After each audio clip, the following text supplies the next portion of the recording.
having us here. So it is our honor. So I hope all of you have questions ready and you're not afraid to raise your hands. Last night, the crowd was great. So tonight, you gotta top them. Just like Sheryl Lee's signature, just top Kyle's. Don't count. Go on then. So, okay, so there are a lot of people who saw this for the first time tonight. Did anyone see it for the first time that hasn't seen the series yet? Oh man. You just ruined everything.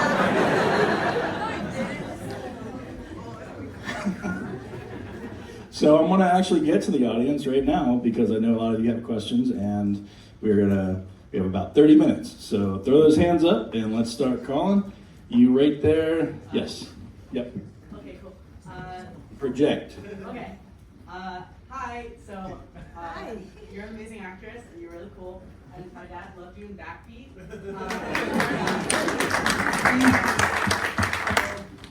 I just want to ask. So, were you able to read The Secret Diary of Laura Palmer before you filmed Firewalk with Me? And if so, did that affect your performance? And if you didn't get to read it, then how would that have affected your performance? Also, your audiobook version of that was really good. So. Thank you so much. Jennifer is incredible. And what she wrote was just, it's so powerful, and it was a wonderful resource as an actor to have her material and her words. Just, I'm a huge fan of hers, and having it then when I was younger and then going back and when we recorded for Audible wasn't that long ago. And so realizing, wow, she was so young when she wrote that. And that was just, like I said, it just is such a potent resource for an actor to be able to have that kind of material to work with. So I have a lot of gratitude to her. Hands up. Back there, yes. Right. So, loved you in Vampires. Thank you. So, here we are, 35 plus years later, and being the amazing actress that you are, how do you feel being kind of the face that has drawn in so many people over the generations of the geeks? Well, I don't feel like the face. I think that's the starting point. Twin Peaks is an entire collaboration of extraordinary artists in every department. Behind the camera, sound, music, every actor, it just, hair, wardrobe, set design, all of it is, and Mother Nature herself is such a huge part of it. And when I see, any picture of Laura, it's not, I don't associate it as me, as a picture of me. It's like someone that you see in just a picture in an old history book or something of someone that, that person is familiar to me, but I don't have that association of being the face of something or anything like that. You're amazing. You're amazing. Hi, thank you for being here. Thank you. Your brilliant performance is one of the most amazing things I've ever seen in my life. People will be being edified and uplifted by that for hundreds of years. I just wanted to say that as a preface. Now my question is totally different. It's on season 3, The Return. How do you, as the actor who did it, how do you interpret your final screen? I didn't preface with the not to ask secrets questions. Thank you so much for your kind words, your heart. The scream is, for me, it's just a search for the truth of where and what is being called for in that moment. And so it's in a space of nonlinear time and collective pain, if that makes sense.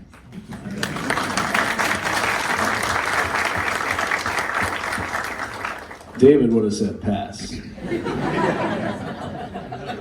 That's amazing. I've never heard you say that. Yes. Yes, I'm Alan, and I knew you 33 years ago. I worked at this fight bar, and I got to go. Your agent let me surprise you with flowers on Firewalk with me. And I knew we knew each other 33 years ago as an acquaintance. So, anyways, what about the ring? The ring looks like a tortoise. It looks like a sea turtle. Mm-hmm. What was that? What that was, or is it a significance, or what? I think it's a rune. Okay. That was my memory of it. Now, my memory is not solid. It's very fluid. So, you know, but that was my memory of it, which could be completely wrong in terms of the story or what it was actually in real life or what it was supposed to be. Okay. But that was always my Thank you very much. Thank you. I've missed you for so many Nice years. to see you. See you. Okay, do you have a favorite scene or costume from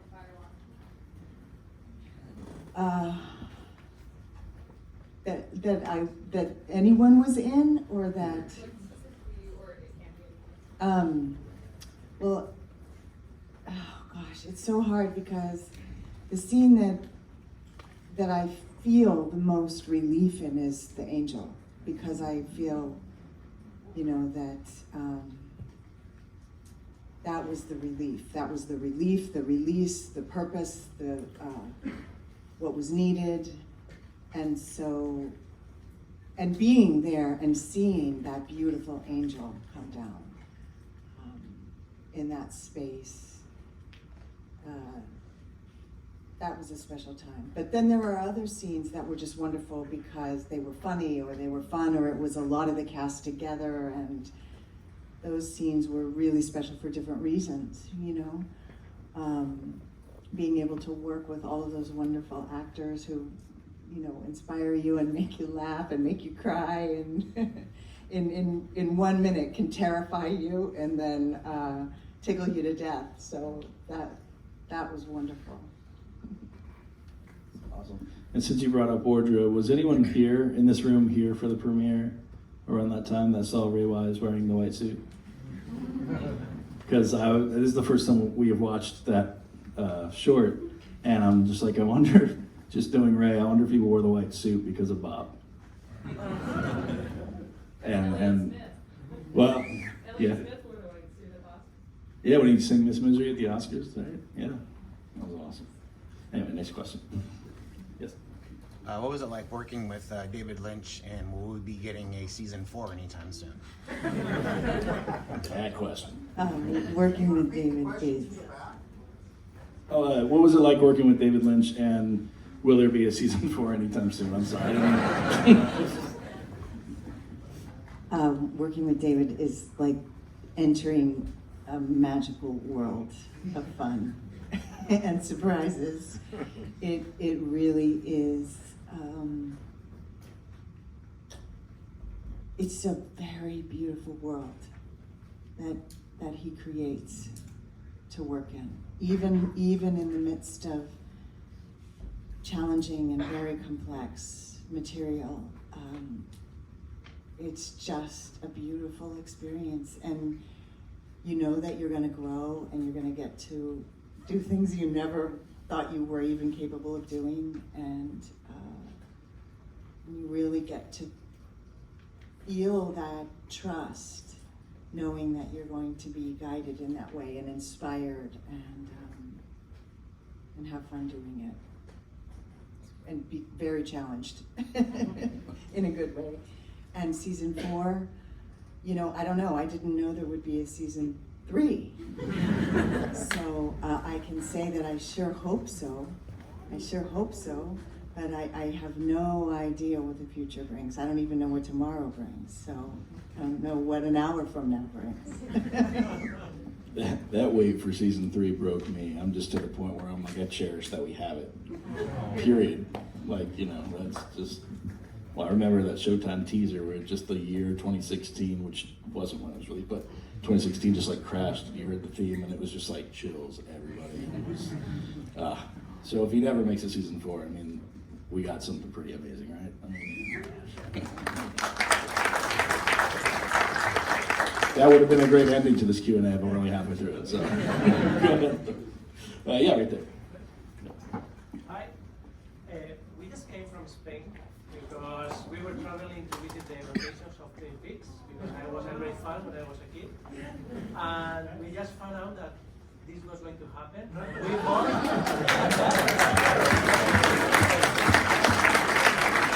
and we bought the last 2 tickets for the show.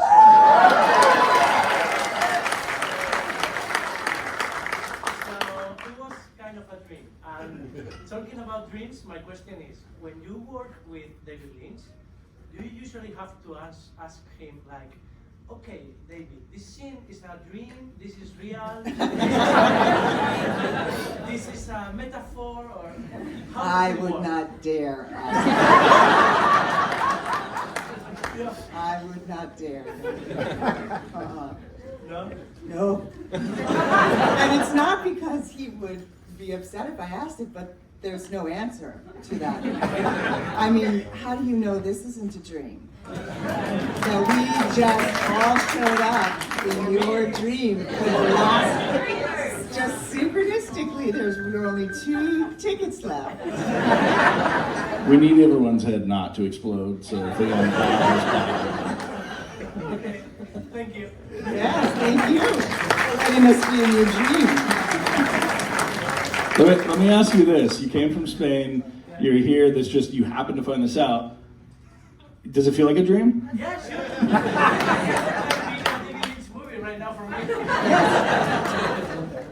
Yes, There you so go. that's how it feels. Thank you. Thank you. Way in the back, I would love to second go to row, Spain sometime. white shirt. Yeah. If you could have been any other character in Twin Peaks other than Laura, who would you have been? An owl.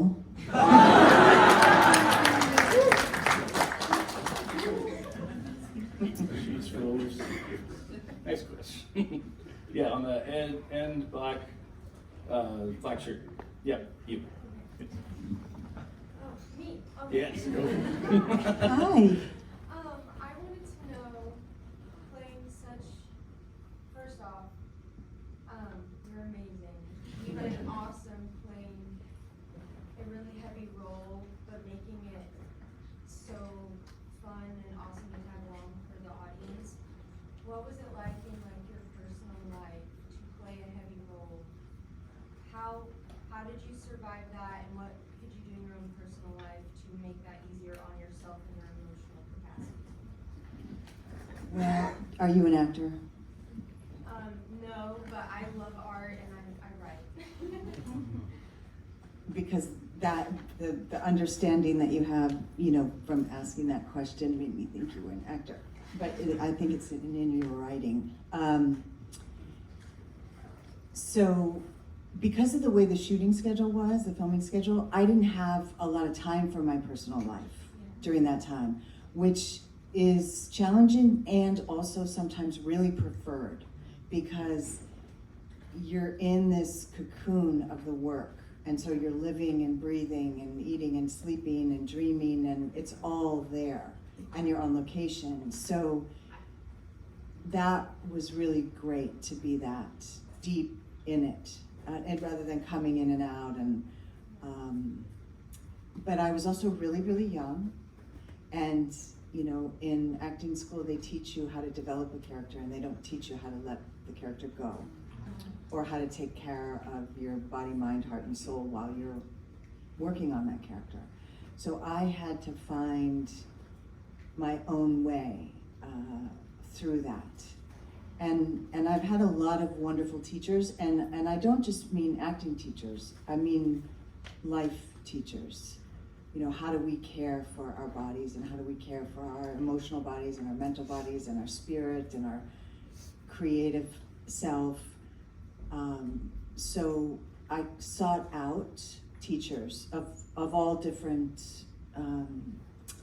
healing modalities, different artistic mediums, just different ways of kind of navigating through that life in creativity. Is how do we be able to go to the depths that are asked of us and then return. Thank you.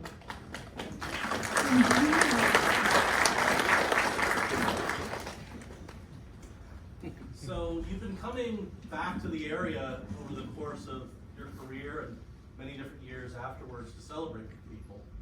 I'm curious if there's particular landmarks or places that you fondly remember from the original time you spent that harkens back and brings you back to those places when you visit this area.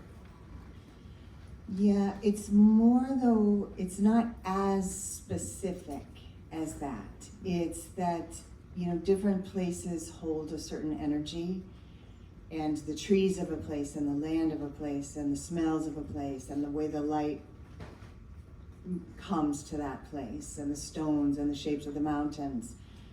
And so there's a specific feeling for me about being back here more than the locations or anything like that necessarily. I mean, I just feel what I always want to be able to do is just go sit in the trees, but for some reason, every time I come up here, the schedule, I just don't get that time where I can just say, I just want to go. Except there was a time where I was able, on the return, to probably because of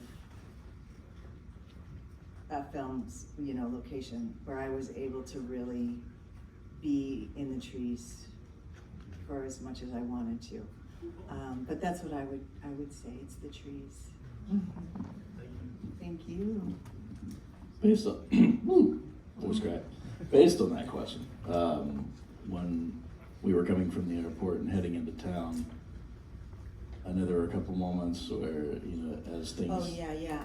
There are memories of places, whether it's a bridge that I see or a building or a certain street but it's not so different than if you grew up somewhere and moved away and you went back and there's this childhood feeling of what that, you can vaguely remember, oh, I know that bridge. I remember that being on that bridge, but I can't remember when or why. And also I have my memories as Sheryl, but then I have my memories as Laura, which are not the same. And so it's challenging sometimes for me to sift through which one is which. Back row aisle. Yeah. Thanks for coming. I can't tell you how much Twin Peaks is. Wait, where are you? Raise your hand. I'm 'cause I sorry. can't see you. Thank you for coming. Thank you. Twin Peaks has influenced my life in amazing ways, so thank you very much for being here. My question is, in the return, when they find the missing pages of the diary, there's still one page missing. If you know the answer, can you tell if Carrie Page is that missing page? That is so cool the way you just did that. Next question. Really, really good and fascinating and very interesting. And I'm going to go explore that and get back to you in another 25 years. All right, it's David Lynch for you.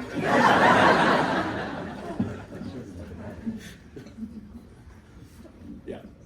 So when you think back to your time on the Twin Peaks set in the 90s, David and Kyle and everybody, the whole gang, what memories come to your mind? The hijinks, the things behind the scenes, not the actual filming. In the pilot or in the series or all of it? The first 2 seasons.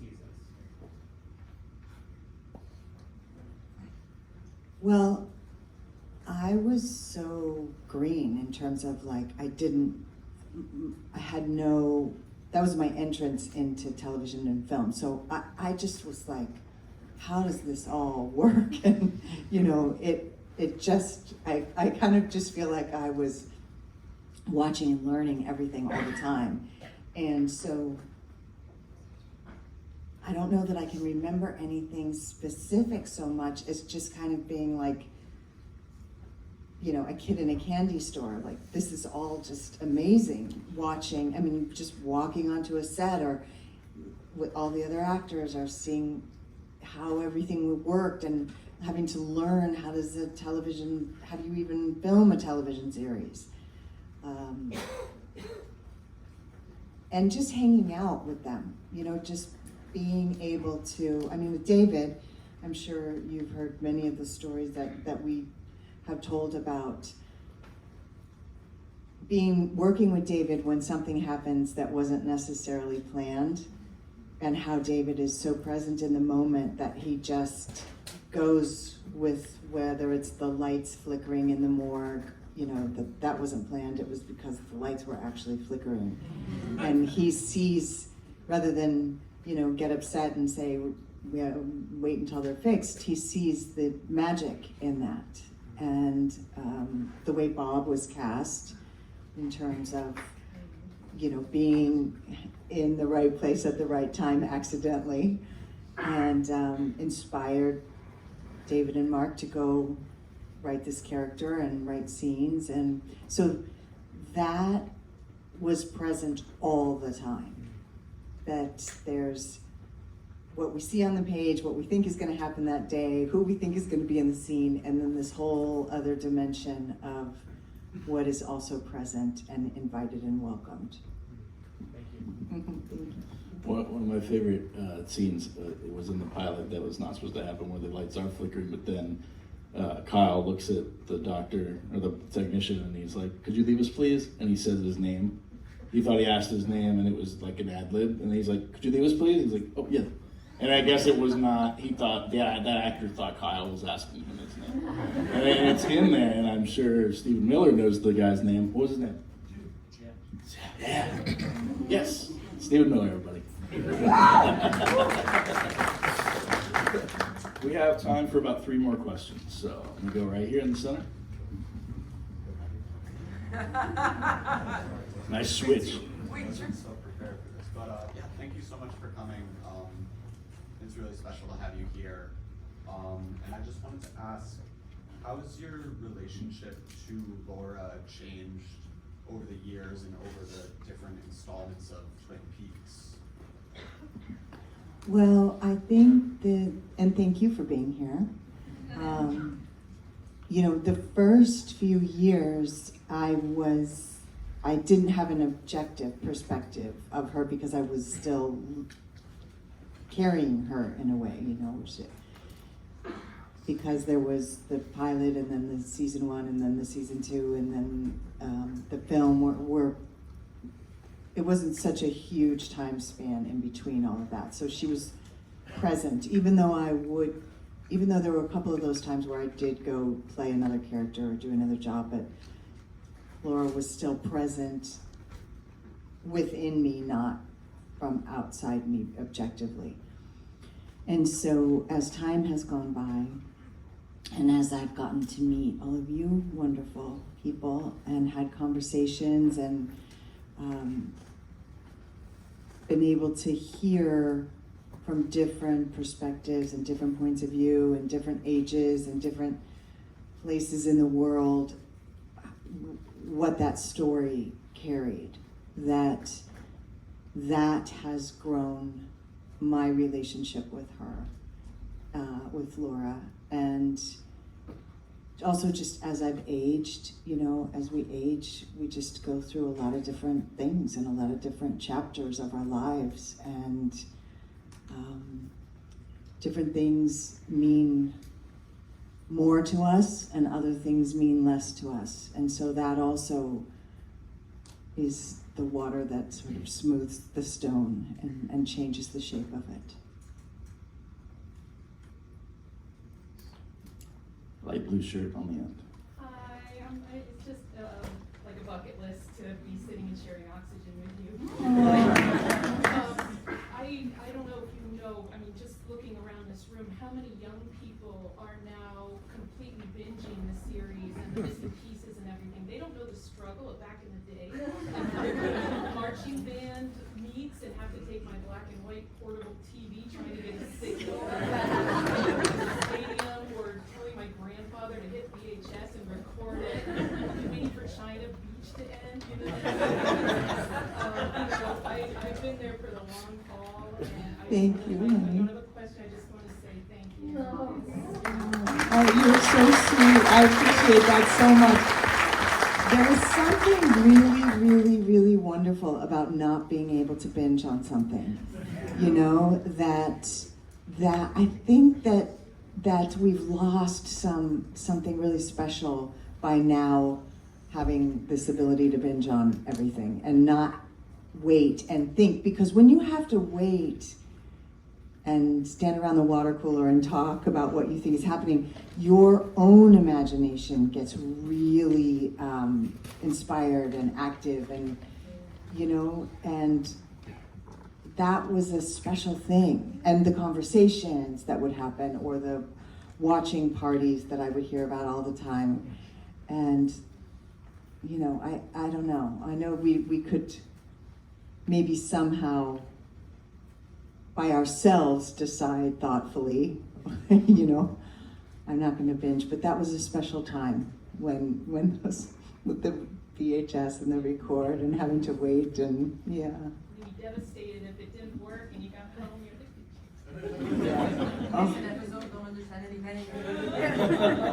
It's so amazing though, that communal experience of like everyone's watching at the same time right now, at least in your area, because I guess if you're on the West Coast, or anyway. But the point is, like, when you're watching it, and then you can go to work and talk about it the next day, or go to school and talk about it the next day, and we just don't have that. And it's like, you see that new movie? Oh, watch it tonight on Netflix. And then, but you're not watching it together. You're not calling each other during commercial breaks going, you believe what the hell? And I mean, you know, that's such a great time. I like that. Last question. Now, you know the responsibility of the last question, right? That's good. So, Really kipper. I'm a beat man first off. I do a lot of writing and I act a lot, and whenever I'm writing, I'm like, oh, I cannot wait to film this scene. So did you have any scenes that are just like you're really excited to film? Well,